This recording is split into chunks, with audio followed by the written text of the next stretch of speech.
Salut à tous, aujourd'hui, troisième vidéo sur par où commencer les comics Batman. Et oui, après un long Halloween la semaine dernière, on enchaîne aujourd'hui avec encore un récit hors continuité. Cette fois, on va s'attaquer à un gros morceau de ces dernières années, un des meilleurs récits écrits sur le personnage de Batman de mémoire récente. C'est même tout un univers que je vais vous présenter. Aujourd'hui, je vous présente le Murphyverse, le Batman de Sean Murphy, avec Batman White Knight et sa suite Batman Curse of the White Knight. On est parti, on retourne à Gotham.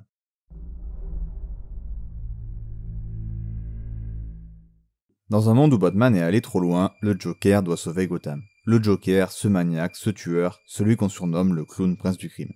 Si Batman, le chevalier noir, sombre du côté obscur, pourquoi le Joker ne pourrait-il pas sortir de sa psychose et devenir le chevalier blanc? C'est ce qui arrive après qu'un traitement inédit a guéri le Joker et le fait redevenir Jack Napier, un nouveau candidat à la mairie de Gotham.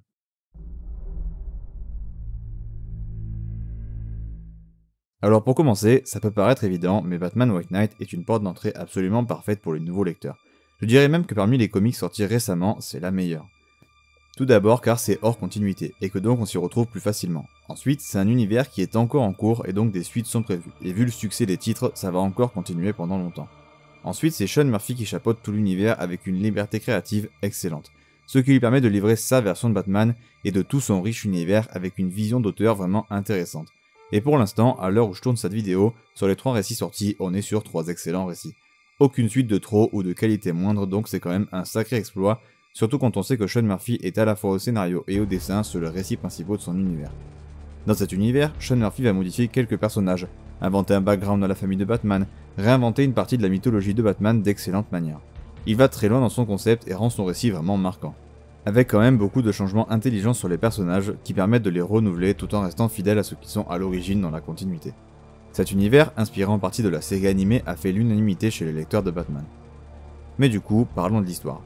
Déjà, elle est excellente pour commencer. Elle rend le Joker saint d'esprit afin de le faire passer pour le chevalier blanc de la ville, d'où le titre, et bien sûr, il va s'en prendre à Batman et lui reprocher tout un tas de trucs hyper légitimes sur ses actions de justicier. C'est un point de départ hyper intéressant, mais ça va vraiment bien plus loin que ça. Il va confronter Batman à tous ses échecs et son but est de prouver que Batman est nocif pour Gotham et de le faire descendre de son piédestal. Mais également de mettre aussi en cause toutes les autorités de Gotham, avec évidemment Batman, mais également la police et leur collaboration plus que limite, notamment sur les conséquences des actions de Batman couvertes par Gordon.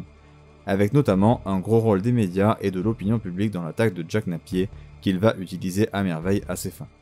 De cette confrontation découlent plein de sujets cool et intéressants, comme la santé mentale, la politique, l'image de Batman et de ce qu'il représente pour Gotham ou encore sa nécessité. Et ça, ce sont des thèmes ultra pertinents pour l'univers de Batman qui sont en plus très bien exploités, mais surtout amenés dans l'histoire. Le comics a donc un scénario original avec un changement de statu quo total entre Batman et le Joker. D'ailleurs, Batman est plus un antagoniste dans le récit qu'un héros ou même un protagoniste. On pourrait le qualifier d'anti-héros. Notamment dû à ses méthodes assez douteuses, ce qui permet d'installer un vrai conflit idéologique avec une prise de parti des habitants de Gotham. Et ça va, on ne sait pas trop comment, ni à quel moment ça se produit, faire de Batman l'ennemi numéro 1 de la Lune. Jack Napier arrive à prouver très rapidement que l'équilibre de Gotham est hyper fragile. Sinon, à côté de tout ça, le rythme est vraiment excellent, avec une alternance parfaite entre des scènes lentes et plus rapides. Il y a beaucoup de textes et de dialogues qui peuvent instaurer de la lenteur dans les scènes plus lentes, mais au contraire de l'action vraiment excellente quand le récit s'accélère, accompagné de scènes de course-poursuite complètement folles, mais aussi, il y a plein de retournements de situation vraiment inattendus et excellents. En plus de ça, le récit se termine dans un feu d'artifice d'action excellente pour un final époustouflant, avec un plan élaboré mettant en scène beaucoup de méchants, ce qui permet de rapidement les connaître ne serait-ce que de visu. En plus, on a une fin en cliffhanger qui est incroyable, qui donne vraiment envie de lire la suite. Et du coup, je parle de la suite tout de suite. Curse of the White Knight est la suite directe de White Knight, et il est probablement encore meilleur que White Knight, ce qui est pas peu dire au vu de la qualité du récit. Et puis, c'est littéralement la suite directe avec les conséquences de la fin du premier tome qui se font ressentir très vite. Niveau qualité comme le rythme, les dialogues ou l'action, on est sur la même qualité que White Knight, donc c'est excellent. Là où ça change, c'est que l'histoire racontée est complètement différente, car Azrael est au cœur du récit en tant qu'antagoniste principal. Et qui dit Azrael dit religion. La religion est donc au cœur du récit également. Mais le point central de tout le focus de Sean Murphy sur ce comics, c'est les origines de Bruce, mais surtout des Wayne, avec toute leur mythologie et surtout celle de Gotham complètement remise en question. Tout ça au travers d'une intrigue alambiquée hyper intelligente. Je dirais même 2 intrigues qui se déroulent en même temps en parallèle, avec des sauts dans le temps sur notamment la fondation de Gotham, avec l'héritage comme point central de tout ça. Et évidemment, Gotham est au centre du récit, comme jamais auparavant. On peut clairement parler ici de Gotham en tant que personnage. Je dirais même qu'à côté de ça, on a le droit à des moments hyper marquants et violents, pour certains personnages, qui sont d'ailleurs parfois des clins d'œil ou des easter eggs à la continuité de Batman, comme dans White Knight. En parlant de référence à la continuité, on a une réinvention complète du mythe de Azrael, avec des références encore à la continuité classique. En plus de ça, on a des morts hyper marquantes et très couillues dans un vrai récit de groupe avec des personnages forts, avec de l'action excellente, des combats purement jouissifs. Le comics a aussi un one-shot au milieu sur Mr. Freeze qui est plutôt pas mal. Et la fin en cliffhanger est encore une fois incroyable avec une suite ultra attendue qui va s'appeler Beyond the White Knight. Voilà pour Curse of the White Knight. J'en ai parlé très rapidement car sinon la vidéo aurait duré très longtemps, mais sachez que ce récit est exceptionnel.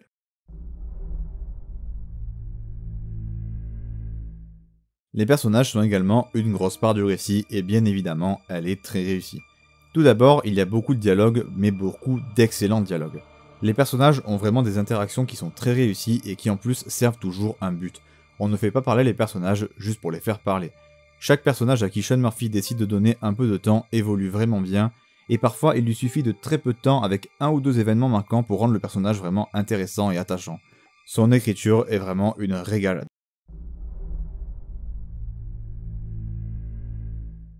Le Batman de Sean Murphy fait vraiment partie des Batman les plus intéressants jamais écrits à mon avis. Et ça c'est surtout dû à la différence qu'il possède avec les autres versions de Batman. Car il est plus sombre, plus violent et déterminé. Il est vraiment beaucoup plus proche d'un anti-héros que d'un héros. On voit d'abord qu'il est au bord du précipice et que rien pourrait le pousser de l'autre côté. Et ça c'est en partie pour ça que le personnage est excellent. On est vraiment investi à 100% dans son histoire et on est toujours dans l'expectative de savoir ce qu'il va faire et s'il va finir par craquer. Et du coup, il est souvent mis face à ses convictions, notamment sur sa possibilité de tuer. Son évolution au travers des différents problèmes auxquels il fait face est vraiment hyper satisfaisante et intéressante, surtout quand on voit les révélations qui vont être faites sur lui, et sur les difficultés auxquelles il va faire face car il va vraiment vivre des événements terribles.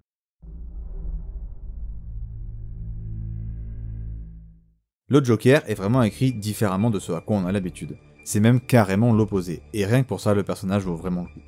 C'est super intéressant de voir le personnage sous les traits de Jack Napier. Il est super intelligent et sournois, et on pourrait presque voir des traits de caractère du Joker, mais en beaucoup plus réfléchi et posé.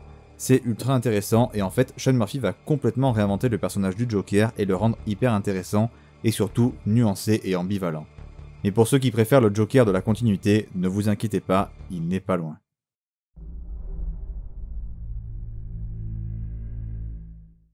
A l'image du Joker, Harley Quinn est écrite vraiment différemment de sa version classique et rien que pour ça le personnage vaut carrément le coup. Harley faisant partie de mes personnages préférés, cette réinvention d'elle en plus sage, plus posée, plus réaliste m'a vraiment régalé. En plus de ça, elle est juste assez différente de sa version classique pour être passionnante. Elle est en plus bien plus creusée autant en tant que personnage solo que dans son couple avec le Joker.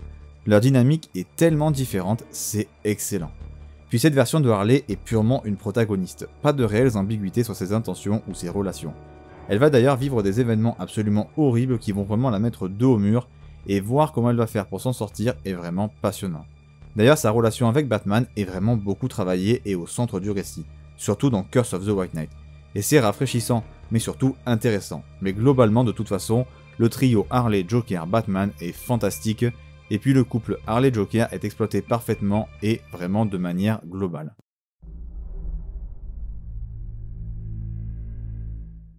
Alors pour parler rapidement des alliés de Batman, outre le fait qu'ils servent de guide moral à Batman et de soutien, que ce soit Batgirl, Nightwing ou Gordon, les trois vont devoir prendre parti pour ou contre Batman et en assumer les conséquences. Gordon notamment est super intéressant au travers de sa relation avec Batman et son rapport avec la police de Gotham et la loi.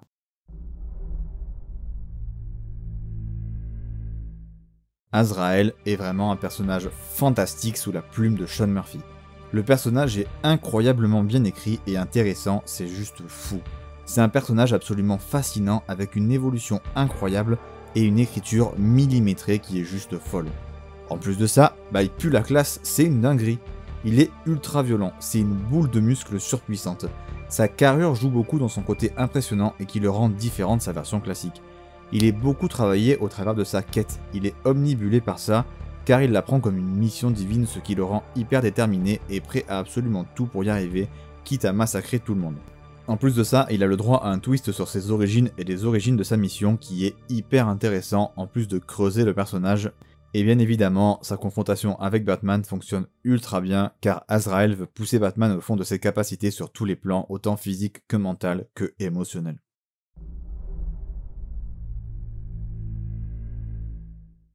Comme je l'ai dit, Sean Murphy s'occupe aussi des dessins en plus du scénario. Déjà, ça lui permet vraiment de s'approprier l'intégralité de l'œuvre, donc c'est hyper cool. En plus de ça, bordel, pour le dessin comme pour le scénario, il est trop fort. Il a un trait vraiment particulier, vraiment unique dans le paysage des récits sur Batman. La mise en page est dynamique et recherchée sur énormément de pages. Les scènes d'action sont très fluides et explosives, avec d'ailleurs des voitures avec un design recherché et cool. Mais surtout très varié. Les personnages sont vraiment iconisés, surtout Batman, le Joker, mais surtout Azrael. Le travail sur les couleurs est vraiment bon et rend le récit encore plus unique, et le design des costumes des nouveaux personnages ou des nouveaux costumes sont excellents, notamment celui d'Azrael qui est ultra cool. La représentation de Gotham est elle aussi vraiment très réussie, bref, c'est une réussite complète au niveau des dessins.